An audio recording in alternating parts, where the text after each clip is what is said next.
Kualifikasi Euro udah mulai lagi nih. Baca skripnya. Semalam Prancis, Belanda, Polandia mulus-mulus aja. Bahkan Prancis ada Marcus Thuram main Inter ngegolin nih, baju ini Marcus Thuram golin. Terus juga Belanda juga kayaknya smooth aja, walaupun gue ngeliat skuad Belanda kok kayaknya agak-agak madesu ya buat nyiap turnamen berikutnya ya. Dan sebentar lagi jam 11 juga ada Spanyol yang lawan Georgia, nih lawannya kayak sebaya, udah gak ada tahu sekarang Georgia siapa ya? Kalau Kvaratskhelia itu nama negaranya apa ya? Gue lupa deh. Susah namanya. Georgia, Bukan Georgia ya? Georgia ya kan? Kvaratskhelia kan sekarang? Farad Iya, Farad Kvaratskhelia. Mamardashvili. Iya, iya, Mamardashvili. Ya itu lawan Georgia, kalau kalian mau tahu dulu mungkin eranya kayak sebaya, kalau sih Kakak Kalatse. Kvaratskhelia dulu. Dan Georgia sekarang juga. eranya Kvaratskhelia sama si itu si Fili-Filian itu. Iya, yang ke MU nggak jadi. Dan Sabtu baru nih tim Inggris main. Selalu menarik dari segi gosip, tapi sedikit dari soal Spanyol yang lagi menarik adalah pemain yang lagi menjadi apa ya? Wonderkid yang lagi media darling, masih muda banget, 16 tahun mencetak rekor di Barcelona dan sekarang potensi nyetak rekor di timnas Spanyol sebagai pemain termuda adalah Lamine Yamal. Ini kira-kira De La Fuente memberikan nggak nih untuk posisi kanan dulu Jal? Kan tadi ngomongnya dikit nih. Lamine Yamal mengingat sebenarnya di posisi kanan Spanyol nggak kuat-kuat amat ya menurut yang starting line up itu belum ada yang benar-benar patok gitu kan. Menurut gue jangankan di soal sisi kanan ya, dari sisi lini depan pun semuanya nggak ada yang firm gitu dari Spanyol gitu ya. Jadi menurut gue akan sangat mungkin apabila si Lamine Yamal ini dicoba di pertandingan ini, karena Spanyol juga dalam beberapa tahun terakhir kerap ngasih kesempatan ke pemain-pemain muda ya, Ansu Fati, Gavi, Pedri semuanya hampir dapat di waktu yang bersamaan. Mereka muncul di skuad Spanyol dan dipercaya di turnamen-turnamen besar, bahkan nama-nama tadi yang gue sebut. Dan kalau soal prospek Lamine Yamal ini ya, emang dia pemain umur 16 tahun, tapi kalau gue lihat dia main, cara dia bawa bola itu beda banget, mentalitinya juga beda, so positif segala macam. Jadi akan sangat mungkin dia akan dicoba di pertandingan nanti, apalagi walaupun Spanyol waktu itu di pembukaan pertandingannya itu menang lawan Norwegia yang tanpa Haaland, tapi abis itu gua rasa ini kayaknya tim belum baik nih. Ini tim masih ada masalah dari segi mencetak gol dan terbukti di laga keduanya masih terjadi masalah tersebut dan akhirnya kalah. Dan akhirnya mungkin 2 laga ke depan akan sangat krusial bagi mereka untuk menjaga asa lolos secepat mungkin untuk ajang Euro 2024 tahun depan. Jadi nggak ada salahnya untuk lu nyoba karena ada banyak banget ruang yang harus diimprove bagi Spanyol, terlebih di lini depan. Dan gua rasa ini tempat-tempat yang bisa diisi sama pemain-pemain macam Lamine Yamal ini yang istilahnya masih lapar lah. Dia masih lapar untuk ngisi. Ya iyalah, baru mulai udah nggak lapar mah kata lalu. Kebangetan. Kayak Sancho Udah ntar aja. Tapi ngomongin Lamine Yamal ini mirip Rijal di dunia pandit ya. Lu sekarang usia berapa?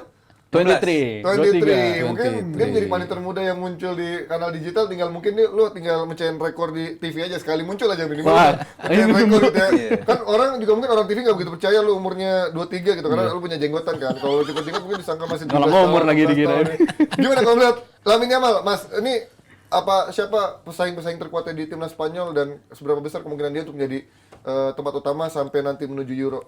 Si De La Fuente kan dia bilang ya, gua kayak merem untuk milih dia nih. Dia tuh saking percayanya, dia ngelihat di TV, ini pemain gila mainnya. Pas latihan sama dia, wah ini lebih gila daripada dia main di TV. Emang dia merate setinggi itu permainan Lamine Yamal. Jadi gua cukup yakin kalau di 2 laga, terutama ketika lawan Georgia dan juga Siprus, mereka amat mungkin bisa nurunin dia gitu. Kalau lo tadi bicara siapa yang ada di sisi, kan dia biasa bermain di winger kanan ya, di depan penyerang kanan. Di situ ada Nico Jackson, Nico Niconya itu Atletico Bilbao. Nico Williams di posisi itu, ada Dani Olmo juga di posisi itu, ada Marcos Asensio juga yang bisa main di posisi itu. Ferran Torres juga bukan yang bisa di kanan ya? Ferran Torres bisa. Makanya mereka sering puter-puter kan. Olmo kadang di kiri, dia bisa pindah ke kanan. Tapi kalau kemarin si Nico Williams yang di Piala Dunia kemarin, si Yamal kalau gue ngeliat dari permainan dia baru 3 kali main di Barcelona udah kayak gitu. Tadi nyambung apa yang dikatakan Rijal, pengambilan keputusannya, keberaniannya dalam Pelistri, tapi dengan Pelistri atau Garnacho, tapi dengan keputusan yang jauh lebih matang dibanding mereka. Jadi gue cukup yakin ketika pemain-pemain muda dikasih kesempatan, ya why not untuk pemain ini. Ini akankah menambah suntikan ketajaman mengingat sejak kalah Maret lalu kayaknya dari segi produktivitas dan juga ketajaman Spanyol tuh kayak hilang di strikernya mungkin nggak bisa diharapin. Apakah dari Walaupun dengan mereka Lamine juara Yamal ini ya, juara Nations League kan. Iya, dengan Lamine Yamal yang akan membuat Dan kalah sama Scotland juga kemarin kualifikasi. Yoi. Beda 9 poin, ketinggalan 9 Makanya. poin, tapi masih Jadi, 2 pertandingan. Buat menjawab pertanyaan Panji, gue sangat bisa yakin bahwa nggak akan terlalu bisa strikernya memberikan tetap nggak ada ya. yes. Dan gue nggak aneh tadi Ada Morata. Ya, jelas. Jose Lu masih siap. Ada Jose Lu, Ji. Ya elah, Jose Lu bola pantul dari rebound doang sama salto sih ya kagak Kan itu yang dibutuhin. Tap in. Wah. mendingan pakai false nine Spanyol sih ada striker kayak begitu. Gue nggak aneh kenapa tadi Mas Helu bilang si pelatihnya ini La Fuente sangat suka dengan kualitas si Lamine Yamal ini karena emang dia kan pelatih kelompok umur terus kan ini kan. Kalau seniornya kan belum pernah mungkin dia ya klub senior atau timnas senior. Alaves doang ya. Ya. Kalau nggak sekali. Bentar doang Iya, kan iya. lagian. Dan that's why dia ketemu talent seperti ini tuh kayak ketemu wah barang luar biasa nih, barang sugap nih gitu kan. Daun muda nih. Iya. Sugap BTS ya. Jadi nggak apa ya, wow harus gua pakai nih gitu dan apa namanya entah nanti mau dimainkan di kanan, di tengah atau menjadi false nine itu soal lagi dan yang penting apakah Lamine Yamal ini mendapatkan jadi starter atau enggak, which is gua nggak yakin.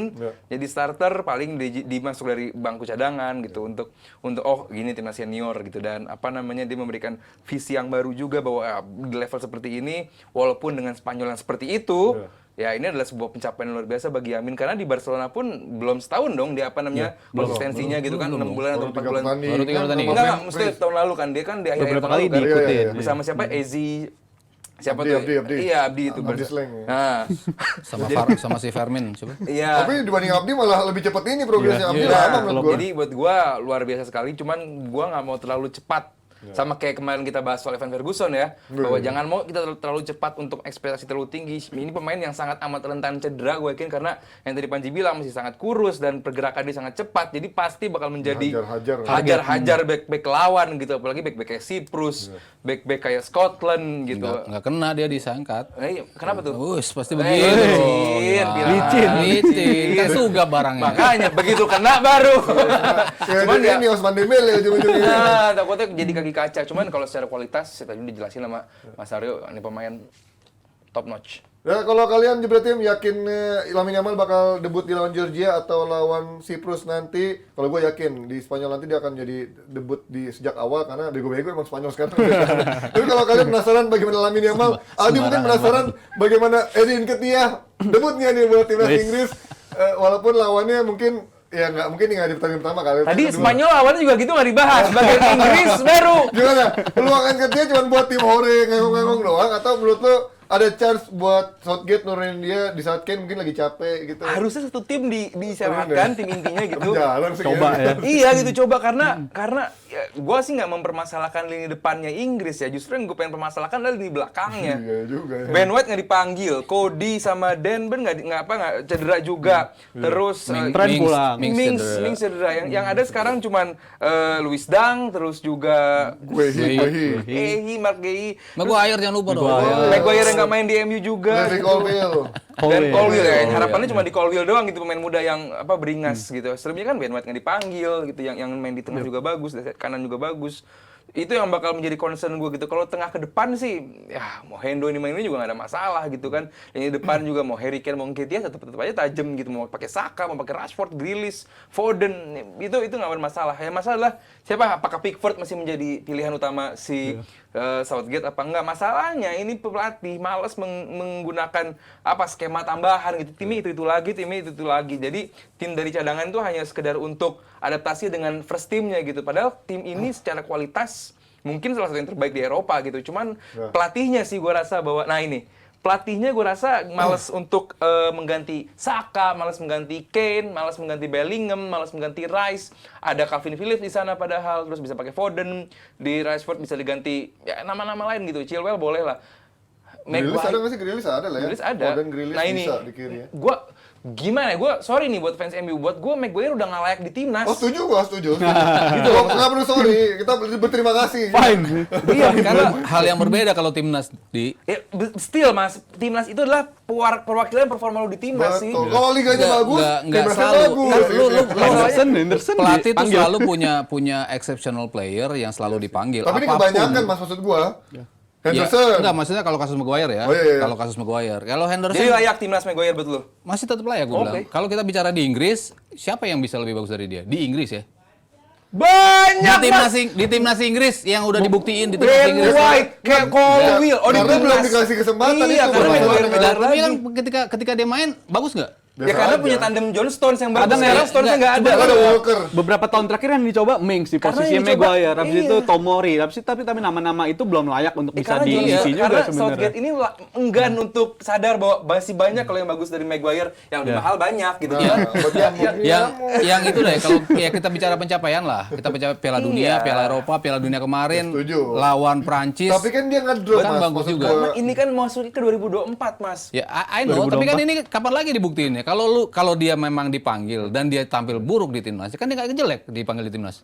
Nggak jelek penampilan Iya, di timnas iya, kan? iya, Ketika dia jelek, gue yakin dia akan ada pergantian di situ. Cuman kan selama dia belum menunjukkan bahwa dia memang jelek dan nggak layak dipanggil seperti dia nggak dimainin di United, ya itu bisa Kalau baru gue begitu. jadi pelatih Inggris, gue demand more dari pemain-pemain gue. Gue lebih, at least pemain gue harus starter di klubnya. Tapi kalau gue bilang posisi Calvin Maguire Phillips, ini Maguire. posisi Maguire sekarang ini posisi yang paling rentan untuk digantikan kalau gue bilang karena sekarang banyak cedera. banyak juga yang muncul tapi apesnya lagi pada cedera. Contohnya kayak si Stone segala macam. Ini posisi yang rawan banget buat diisi sebenarnya karena skuad Inggris apabila menggantikan Maguire dengan nama-nama seperti Stones atau Colwill sekalipun pemain muda itu akan upgrade dari seorang Maguire. Oh, jadi upgrade. Jadi upgrade. Kalau awal-awal bilangnya gue pikir puji Maguire. Gue kira mau kesana arahnya. Gimana sih anjir? Akan jadi upgrade pasti. Nggak pakai sen beloknya. Jadi upgrade. Kenapa? Karena posisi yang paling mudah digantikan tuh Maguire untuk sekarang. Apalagi dengan beberapa pemain yang berkembang. Dan gue yakin mungkin yang akan dicoba nanti malam dan laga selanjutnya itu Colwill. Karena Colwill layak dicoba Gua setuju. di Ya, Inggris Under 21 bisa juga jadi mainnya bagus. ini tuh justru pemanggilan dia terakhir ya. Dalam artian lu gue coba lagi nih kalau lu memang di apa yang dikatakan Ten Hag bener dan berlaku juga di timnas Inggris ya itu akan itu. Tapi selama di timnas Inggris dia nggak menunjukkan dia jelek, kenapa dia nggak diganti? Urusannya apa sama dia main di timnas sama di klub kalau dia masih bisa buktiin di timnasnya? Karena kayaknya kalau di Inggris, gue menilai dia sering banget di kualifikasi ketemu lawan-lawan yang gampang pertama, walaupun di Ukraina sebenarnya gak gampang ya, tapi itu pun juga ketutup sama teman-temannya yang cukup solid mas. Kalau di MU kan semuanya juga masih belum menemukan performanya ya, kayak sama Lindelof misalkan, sama Luke Shaw juga sering cedera, gelandang bertahannya nggak ada yang bisa ngelapisin. Sementara Inggris double pivot kan, Rice dulu sama siapa, Calvin Phillips atau sama Henderson juga. Terus Jadi dia salah dia yang nggak ada ngelapis. yang bisa ngelapis. ya bukan salahnya, maksudnya ya artinya dia nggak sehebat itu kalau nggak ada yang ngelapisin mas. Kalau pakai argumen kayak begitu ya sekarang Colwill nggak jadi timnas gara-gara salahnya Maguire main jelek ya kan nggak gitu juga. Iya, nggak juga. Makanya kan. buat gue sih Maguire udahlah, thank you atas service lu di timnas. Your time is up. Sekarang waktunya Colwill, waktunya Ben White, waktunya Tomori. Memang Tomori. arah kesananya ya Mungkin pasti Luis itu. Dang. Karena kan pemain muda yang dia coba di beda-beda layer di tengah sama di depan kan dia coba terus. Pemain Kayaknya mudanya Maguire, dia coba terus. iya. Kalau tengahnya ya misalnya Henderson ya gue nggak yakin dia akan menjadi starter. Iya nih, Dia masih punya Phillips, masih punya Declan Rice. Foden, Ada Madison. pemain yang terutama yang double pivot ya. Selama ini kan memang si siapa namanya yang tadi gue sebut? Hendo, Pertama, Rice sama Bellingham. Hendo sama Rice. Habis itu Rice sama Calvin Phillips iya. di Euro kemarin di Piala Dunia pun mereka dicoba juga. Jadi memang pilihannya kan cukup variatif dan banyak dan ngebuktiin mereka semua bisa bermain bareng gitu. Dan di belakang kan dia belum pernah coba nih pemain-pemain itu. Ya mungkin di sini nanti dia akan coba kalau dia rasa ini pemain-pemain muda ini live up to the expectations, cocok, ya udah dia akan stick dengan pemain muda. Cuma selama enggak, ya gue yakin sama pemainnya yang pilihan dia ya sudah yang dipakai. Jadi nyaman sama pemain-pemain ini. Masalahnya si Ya karena Southgate emang ini nyaman. belum kena dihajar sekali sih, memang kalau udah dihajar sekali pasti langsung tahu nih saatnya gue ganti. Tapi menarik bagaimana sosok Madison yang dulu-dulu selalu dibully. Ini orang cuma wonderkid gagal, tapi begitu sekarang di Spurs di awal pertandingan dipuji-puji, nyata dia bisa gitu step up dari gamenya ketika dia di Leicester dulu. Ini apakah sekarang waktu Madison bisa merebutkan tempat di skuad timnas Inggris? Oh sekarang? harus, gue sih sangat yakin Madison bisa menjadi salah satu nama yang diperhitungkan Bisa untuk gantiin menjadi Mount juga nih, nomor Gil. 2 di Euro 2024, menggantikan Mount itu sangat pasti bisa, karena kan dia main di nomor 10 sedikit ke kiri sama seperti Mason Mount juga, work rate-nya juga cukup tinggi, dan apa namanya di tim se-level Leicester, sorry itu dia masih bisa berkembang juga ya. Sekarang kalau dia bagus di Tottenham dengan pelatih seperti Ange Postecoglou ya gua nggak kaget gitu. Dan yang diberikan di timnas gue yakin sangat amat banyak. That's why gue bilang posisinya si Madison ini bukan posisi yang perlu kita upgrade seperti yang tadi Rizal bilang. Lini belakang. Tapi tenang aja, karena Southgate pasti punya darlingnya sendiri. Mendingan lu Ji jadi gantiin Maguire Ji. Ya, pasti jadi bagus ya. Jadi Lingard apakah kembali lagi atau Mason Mount nanti ketika kembali menjadi starting utama lagi, tapi yang jelas Inggris tetaplah Inggris dan mungkin ujiannya adalah di tahun ini menuju Euro nanti dan juga di Piala Eropa, apakah Southgate bisa menghadirkan progres yang bagus untuk Inggris atau udah waktunya dia harus cabut. Kita akan kembali dengan topik yang nggak kalah menariknya.